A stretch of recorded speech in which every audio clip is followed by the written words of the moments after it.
Olá, meninos, mais uma vez. Hoje, aula de filosofia falando sobre ética, certo? Esse ética, como eu já falei para vocês, é um conjunto de valores que a gente utiliza para viver em sociedade, certo? Cada indivíduo tem a sua ética pessoal e a sua ética que ele utiliza para viver em sociedade, certo?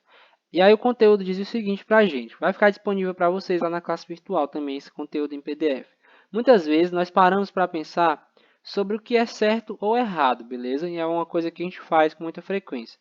De alguma forma, nós sentimos em nosso íntimo o que é correto a ser feito, ainda que muitas vezes a gente não consiga explicar por que é o certo, o certo é isso. Por exemplo, você está numa fila e aí você sabe que o correto é esperar a sua vez, em vez de furar uma fila, certo? Você não sabe necessariamente explicar por quê, mas a gente sabe que tem que ser dessa forma. Então, existem momentos em que nós deixamos nos guiar apenas pelos sentimentos, e há momentos nos quais nós ficamos paralisados de tanto pensar. Isso acontece muito, né, com todos nós. Em situações de conflitos éticos, cabe a quem julgar as decisões éticas, legais e culturais, é, por exemplo, de outros países, certo? Então, quando a gente tem conflitos éticos, a gente tem, por exemplo, formas diferentes de pensar, tá bom? Tem pessoas que pensam diferente de outras. Imagine, por exemplo, você ter que resolver um conflito ético entre China e Estados Unidos, por exemplo. Então, a ética ela se torna muito mais complexa, certo? Então, aí ele pergunta para a gente, o que é aceitável para uma cultura pode não ser aceitável para outra, certo? Isso, no Brasil, existem coisas que são aceitáveis, que são consideradas normais, e que na Noruega não são fora de padrão, por exemplo. Certo? Então isso é possível? Sim, é perfeitamente possível. Vários países não dispõem de leis que proíbem o uso de animais em testes para fabricação de cosméticos, certo? Então hoje em dia no Brasil a gente já tem aí políticas que proíbem isso, por exemplo. Tem vários países que têm. E aí a gente tem aqui um texto para a gente fazer uma leitura e refletir a respeito. Esse texto vai ficar disponível para vocês e depois vocês vão realizar essa leitura também. Eu vou acompanhar e vou tentar explicar. Uso de animais, teste para cosméticos. O uso de animais para testes de cosméticos também incomoda ativistas. Os cientistas também acreditam que tal procedimento não seja mais necessário. Na União Europeia, tanto a realização desses testes quanto a venda de qualquer produto que tenha sido testado em um animal são proibidos. Esse tipo de teste também é proibido em países como Israel e Índia. Mas as leis são diferentes para cada país. Na China, por exemplo, não se vendem produtos cosméticos que não tenham sido testados em animais. Os chineses acreditam que essa é a forma mais segura para detectar a forma mais segura de testar produtos antes do uso por parte dos seres humanos. Pesquisadores ainda sugerem que testes com animais poderiam ser substituídos por simulações computacionais e bioinformática, certo? Então a gente tem aí o quê? Um texto que mostra um conflito ético entre países. Países que concordam com a utilização de animais para testes de cosméticos e países que discordam, certo? Cada um tem o seu ponto de vista, como vocês podem ver. A China acredita que é mais seguro para os seres humanos que eles usem um produto que já foi testado em animais. Já por exemplo, Israel e Índia, eles acreditam justamente no oposto, que isso não é mais necessário. Como vimos, o filósofo André Comte Sponville, que é aquele cara do qual eu já falei para vocês, ele argumenta que, ainda que não saibamos o fundamento racional para a nossa ética, mesmo assim, ela tem muitíssimo valor, certo? A nossa ética tem valor, apesar de eu não saber qual é o fundamento racional dela, certo? A relação entre a verdade e a ética e o seu valor, ela é explicada com mais detalhes no texto. Né? A gente tem mais um texto para a gente ver. Em primeiro lugar, o André Consponville, ele vai dizer que a nossa ética, o nosso sentido de ética, ele tem um valor, apesar de eu não conseguir explicar ele como eu gostaria de explicar. Por exemplo, o exemplo que eu citei para vocês em relação à fila. Então, por mais que você não saiba explicar necessariamente por que você tem que esperar a sua vez numa fila, isso é muito importante para a organização da sociedade, certo? A gente tem aqui um outro texto para a gente fazer a leitura que diz o seguinte: o valor e verdade da ética. Será preciso um fundamento para legitimar essa moral? Será necessário, nem sempre é necessário, né? Nem tem que ser possível. Um fundamento seria uma verdade inconteste, certo? Então, quando a gente fala de fundamento para alguma coisa, a gente está falando de uma verdade que é incontestável, certo? E essa verdade em contexto servia para garantir os nossos valores, Isso nos permitiria demonstrar, inclusive, àquele que não os compartilha, que temos razão e ele não. Mas, para tanto, seria preciso fundar a razão, o que não é possível, certo? Então, a gente tem aí uma questão. Muitas vezes a gente não precisa necessariamente fundar o nosso valor ético e a nossa moral, porque a gente precisaria fundar ele com base num valor que é incontestável, um valor científico. E o que ele está querendo dizer aqui para a gente? Que isso não é possível, porque a razão, do ponto de vista filosófico, ela não pode ser necessariamente comprovada cientificamente. Que demonstração sem um princípio prévio que seria preciso demonstrar previamente?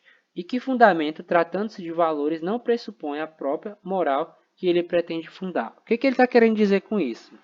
Em primeiro lugar, qual é o fundamento que se trata de algum valor moral meu que ele não está pressupondo, não está querendo legitimar a própria moral que ele está querendo? O que significa isso? Digamos que eu tenha um valor moral pessoal na minha vida em que eu não vou comer carne, né? Um valor moral meu. E aí, a partir do momento que eu começo a argumentar, trazer argumentos para justificar que é errado comer carne, na prática o que eu estou querendo fazer é tentar justificar o meu padrão moral, certo? Então a coisa meio que se anula, porque eu poderia dizer que esse valor moral serve para todo mundo, mas na verdade, a partir do momento que eu começo a argumentar para mostrar que esse valor moral serve para todo mundo, na prática eu estou apenas querendo justificar esse meu valor. Então a coisa meio que se anula. Então, de certa forma, o que ele está querendo dizer para a gente é que a ética, o sentido da ética é um pouco relativo, digamos assim. E é por isso que muitas vezes alguns conflitos são difíceis de resolver. Ao indivíduo que pusesse o egoísmo acima da generosidade, a mentira acima da sinceridade, a violência ou a crueldade acima da doçura ou da compaixão, como demonstrar que está errado e que importância daria a ele a tal demonstração? Por exemplo, se você tentar conversar com uma pessoa para mostrar para ela que mentir é errado, né? E aí, como é que você vai conseguir provar se essa pessoa está convencida de que mentir é certo? Como é que você vai conseguir demonstrar para ela que mentir é errado se ela não dar importância para a sua demonstração? A quem só pensa em si, o que importa é o pensamento, certo? A quem só vive para si, o que importa é o universal. Então, o sentido da ética é justamente esse que ele propõe aqui para vocês, certo? É a ideia de que se o indivíduo ele é individualista, se ele não se importa com os outros, automaticamente o pensamento e o sentido da universalidade, ele não se importa com isso. Aquela situação, por exemplo, que o indivíduo ele fura uma fila porque ele não está nem aí com os outros, porque ele é individualista, digamos assim.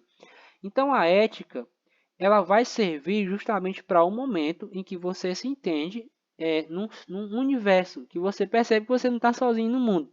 E é justamente por isso que ele vai dizer que o pensamento e a ética são importantes, para que a gente conviva com os demais. Quem não hesita em profanar a liberdade do outro, a dignidade do outro, é porque respeitaria o princípio de não contradição, né? Ou seja, aquele indivíduo que não está nem aí com a liberdade do outro indivíduo, que ele não está ligado com a questão do outro indivíduo, ele também não respeita a ideia de não contradição, ou seja, a ideia de que ele pode estar errado sobre alguma coisa, de que ele está em contradição, certo? Então, o que o filósofo, o que esse texto quer dizer para a gente? Que você só se preocupa com a questão da ética a partir do momento em que você se percebe que você não é a única pessoa vivendo no mundo, que você não é o umbigo do mundo, né? Certo? Que você não é a única Coca-Cola do deserto.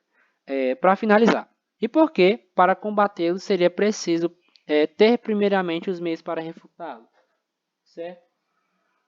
O horror não se refuta. Então, o que ele está querendo dizer aqui? Contra o mal, contra algum tipo de mal assumido, por exemplo, não existe ética, certo? Quando o indivíduo se assume como uma pessoa má, como uma pessoa mentirosa, não existe ética para ele. A ética é para nós, que de alguma forma, é para todas as pessoas que de alguma forma decidiram reconhecer a necessidade da honestidade, de fazer o bem para os outros, certo? Contra a violência, né, contra a crueldade, contra a barbárie, nós necessitamos menos de um fundamento do que coragem, né? Menos de um fundamento do que de coragem. Ou seja, Ou seja, contra a violência, o que ele está querendo dizer aqui é que contra essa violência, a gente não precisaria necessariamente argumentar, mas de coragem para combater, certo? Diante de nós mesmos, menos de um fundamento do que de exigência de fidelidade. Trata-se de não ser indigno do que a humanidade fez de cada um e de todos nós. Por que precisamos, para tanto, de um fundamento ou de uma garantia? Como seriam eles possíveis? A vontade basta e vale mais. Então, na prática, o que ele está querendo dizer aqui com esse texto para nós? Que muitas vezes, se você tem a sua ética, digamos que você decidiu ser uma pessoa honesta, eu decidi quero ser um cara honesto. E aí você não precisa ter um fundamento para explicar a sua honestidade. Digamos que você encontre, por exemplo, uma pessoa que é assumidamente desonesta, você encontra um político. E aí você decidiu ser uma pessoa honesta. Diante dessa pessoa, você não precisa argumentar sobre a necessidade de ser honesto, certo? Você precisa apenas crer.